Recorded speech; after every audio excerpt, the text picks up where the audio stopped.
Antes de mergulhar nessa história surpreendente, curta o vídeo e se inscreva no canal. Aqui, histórias esquecidas ganham voz e nomes silenciados voltam a ser lembrados. O ano era 1942, e a guerra já arrastava a Europa para um abismo sem fundo. Na zona rural da Bélgica ocupada, uma mulher de aparência simples esgaiava-se pelos campos. Ao anoitecer, seu nome era Elise Moreau, mas era conhecida apenas como a da Rádio Quebrada. Vivia em uma cabana afastada, com uma velha antena na chaminé e um passado que ninguém entendia. Dizia-se que fora professora de francês. Outros juravam que era viúva de um engenheiro, mas ninguém desconfiava que aquela mulher, em breve, mudaria o curso inteiro da guerra com uma única mentira, e não por maldade, mas por estratégia. Elise era parte da resistência, embora nem seus vizinhos soubessem. Aos olhos do mundo, era apenas uma mulher comum, mas, em Bec-sur-Dou, assoalho da cozinha, guardava documentos falsificados, papéis codificados e fragmentos de mapas. Desde o início da ocupação, recebia mensagens via rádio de ondas curtas, decifrava-as e repassava aos aliados. Com o tempo, tornou-se uma referência silenciosa entre os transmissores da resistência, e foi em uma noite gelada, com a estação de rádio falhando, que ela tomou uma decisão. Uma decisão que envolvia falsificar uma mensagem inteira. Uma mentira, calculada, fria menos e necessária. A mensagem original que recebeu vinha truncada. Tropas movimentando-se para o norte. Algo sobre reforços. Coordenadas falhadas. Ela sabia que isso significava atraso nos planos de retirada de um batalhão francês escondido nas matas de Dinant. Mas não havia tempo, esperaço. O exército inimigo cercaria os franceses em 48 horas. Foi então que Elise pegou seu caderno preto, olhou para o rádio chiando, e reescreveu a mensagem. Informou que havia milhares de tropas alemãs se movendo ao sul, não ao norte, e que a região de Dinant estava limpa. Era tudo mentira. E foi enviada. Mensagem chegou ao comando francês via intermediários. Foi lida, analisada e acatada com urgência. Retirada imediata pela Rota Sul. A decisão surpreendeu parte da inteligência francesa, mas não houve tempo para contestar. Em 36 horas, todo o contingente se moveu conforme a orientação. E escapou, por minutos, de um cerco que viria pelo norte, como Elise suspeitava. Sua mentira salvou mais de 200 homens, mas ninguém sabia disso, nem mesmo os que foram salvos. E ela, no silêncio de sua cabana, apenas limpou os dedos manchados de tinta e voltou a varrer o chão. Dias depois, 2 membros da resistência bateram à porta. Queriam saber de onde viera aquela informação crucial. Ela sorriu. O rádio contou. Eles insistiram, mas ela não cedeu. Sabia que admitir a mentira poderia custar-lhe a vida. Naquela época, desinformar comandos aliados menos mesmo para Sol-Veloz era crime gravíssimo. Mas ela também sabia o que tinha visto. As trilhas de soldados. O som abafado das marchas. Ela confiou no instinto e assumiu o risco. O comando da resistência arquivou o caso como sinal interceptado fora do protocolo, e nunca souberam que fora Purenvenka. Nos meses seguintes, Elise foi chamada para operações mais arriscadas. Un codinome Coruja. Passou a fabricar mensagens falsas para confundir os alemães. Criava rotas falsas, reforços fantasmas, entregas que nunca chegavam, e cada mentira que inventava custava noite sem dormir. Quanto mais precisa, mais difícil é carregá-la. Ela dizia isso aos poucos confidentes que a conheciam, mas jamais falhava. Suas mentiras ganhavam o mapa de guerra dos nazistas. E com isso, tropas inteiras eram desviadas, caindo em emboscadas. Ela transformou uma falha moral em arma tática. Durante a Operação Faísca, uma série de sabotagens foi coordenada a partir de mensagens forjadas por ela. Cidades pequenas viraram armadilhas. Ela mandou evacuar civis dias antes, com falsos alertas de abastecimento. Quando os alemães chegaram, encontraram armadilhas, trilhos destruídos e estradas minadas. Elise assistia pelo binóculo da floresta. Sussurrou para si: que me perdoem pela verdade que não disse. Com o tempo, até os aliados desconfiavam. Quem está nos mandando essas informações milagrosas? Mas a resposta nunca veio, porque a coruja sabia se esconder. Mesmo no alto, um dia, foi presa por engano, acusada de colaborar com os nazistas, após uma patrulha encontrar documentos alemães falsos em sua casa. Ela não negou, também não confirmou. Ficou 3 dias detida, até que um oficial reconheceu uma das mensagens que salvara seu pelotão meses antes. Foi libertada, com um pedido de desculpas, mas o nome verdadeiro foi apagado dos arquivos. Era mais seguro assim. De Elise Moreau, restou apenas um número de rádio 17 Arcor.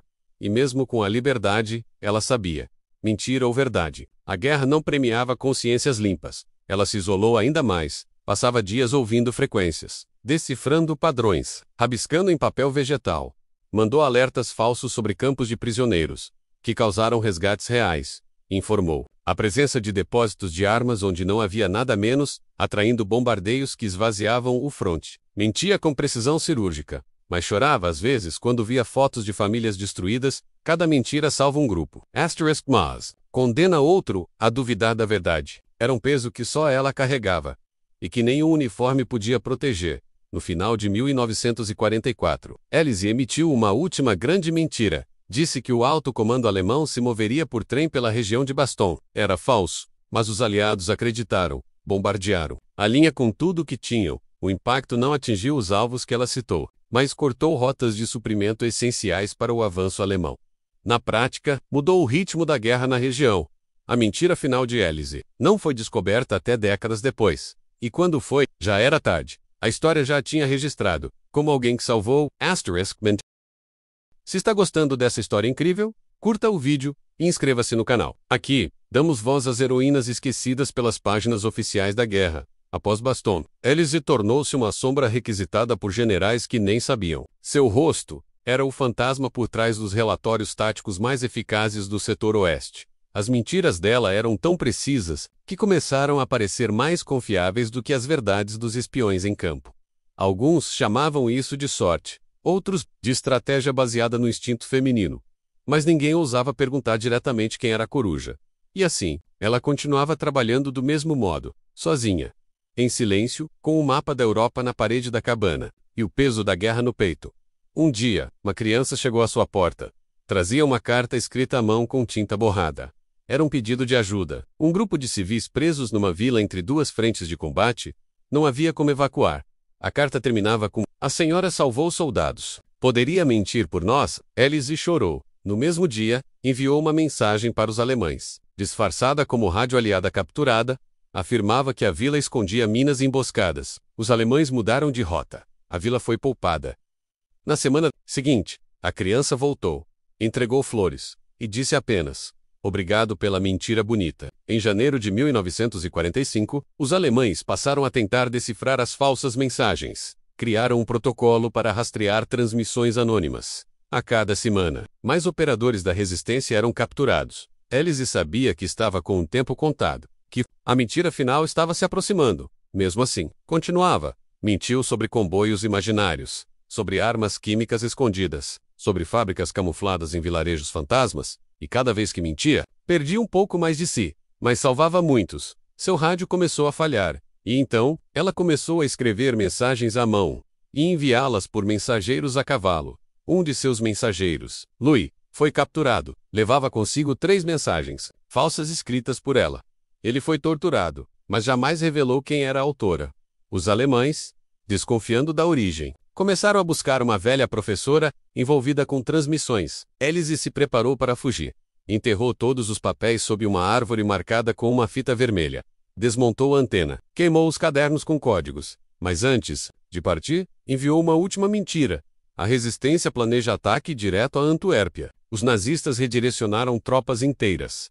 O verdadeiro ataque. No sul, passou quase sem resistência. Ela fugiu por entre vales e pântanos, com a ajuda de padres e camponeses.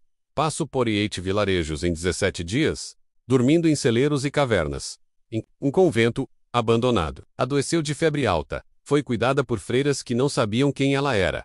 Quando recuperou forças, pediu papel e caneta. Escreveu um relato completo das mentiras que havia contado. Chamou o documento de As Verdades por trás do que não era verdade. Escondeu o manuscrito sob as tábuas de uma velha cela. E jurou nunca mais tocar num rádio. Chega de guiar o mundo por mapas desenhados com mentiras. A guerra acabou meses depois. Os jornais falavam em avanços aliados recus alamis e bravura nos campos. Mas ninguém mencionava a coruja.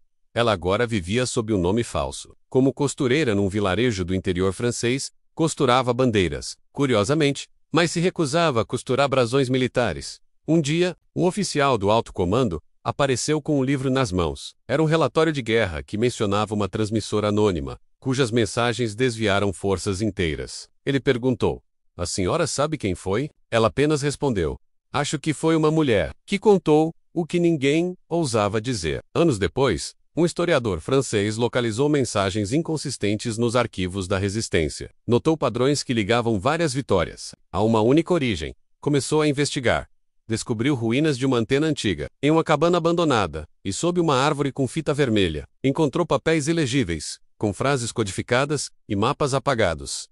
Chamou isso de a trilha da mentira precisa. Publicou um artigo e levantou suspeitas sobre a existência de uma mulher que teria manipulado toda a movimentação nazista nos últimos meses da guerra. Mas ninguém tinha o nome dela, exceto um padre velho, que lembrou de uma professora. O padre contou sobre a mulher silenciosa que passara por ali, febril, pedindo papel, mostrou a cela, agora selada. O historiador removeu o assoalho e encontrou um manuscrito. Estava deteriorado, mas algumas frases ainda legíveis, como: uma mentira não é pecado, se salva quem reza por verdade. O mundo conheceu então o nome Elise Moreau, mas ninguém sabia ao certo se era real, ou mais uma invenção de quem usou a mentira para curar feridas.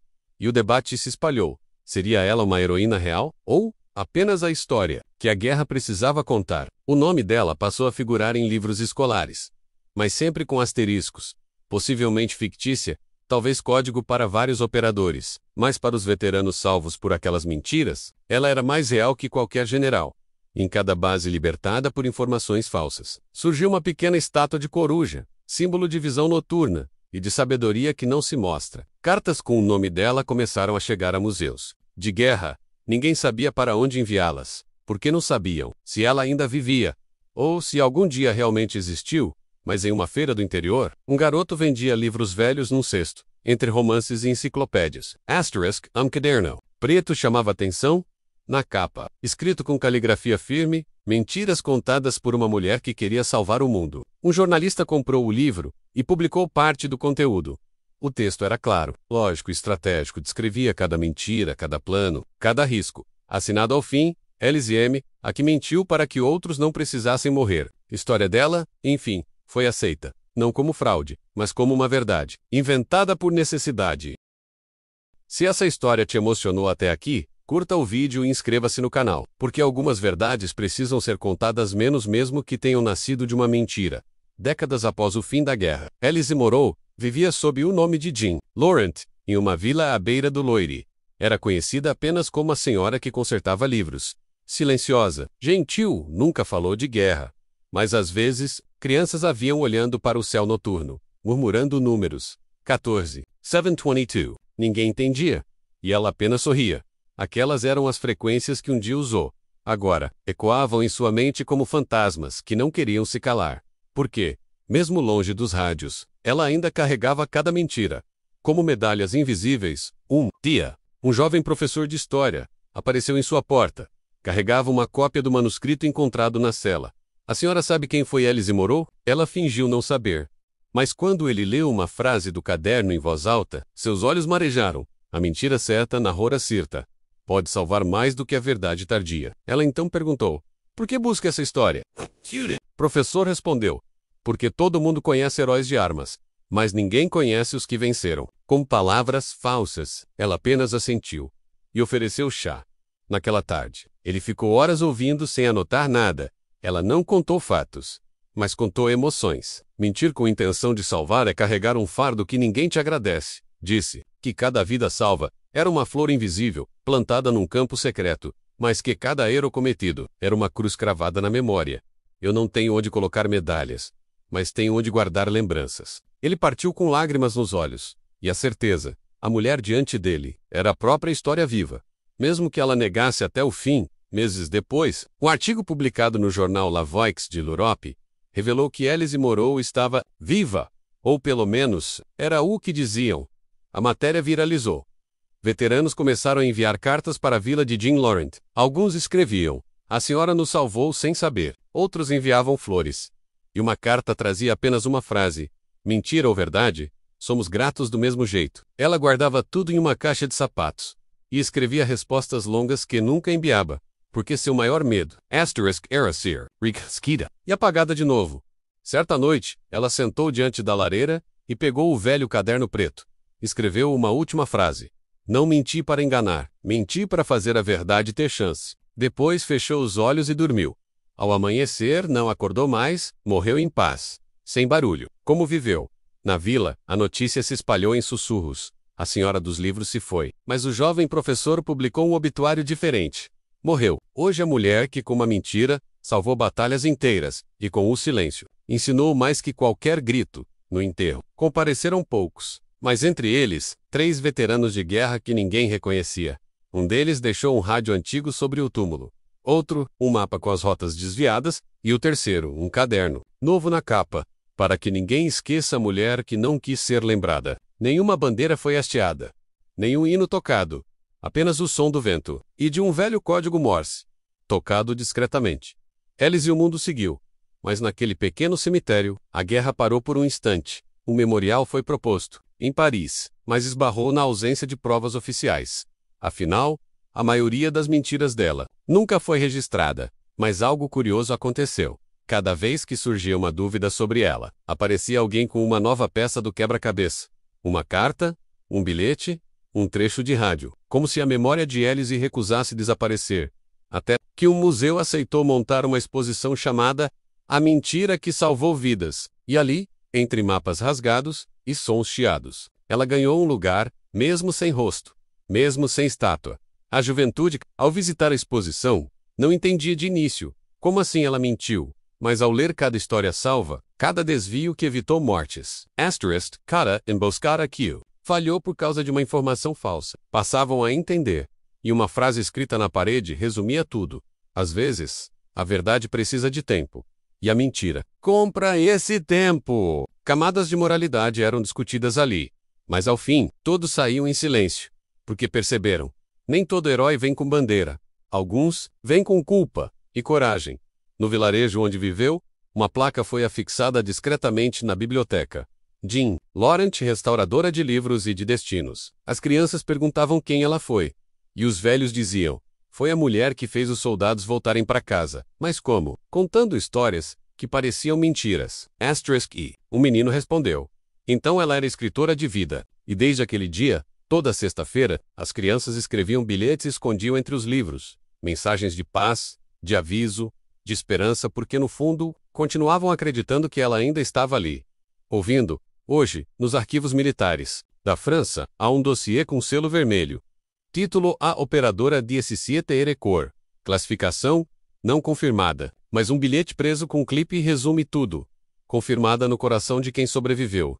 E em cada guerra estudada depois, sempre se menciona: cuidado com as informações, às vezes, a mentira mais absurda. EAQT Salba. E o nome dela, Elise Moreau, virou uma espécie de lenda, uma sombra de coragem, uma voz sem rosto, mas com eco. Eco que ainda hoje atravessa o tempo.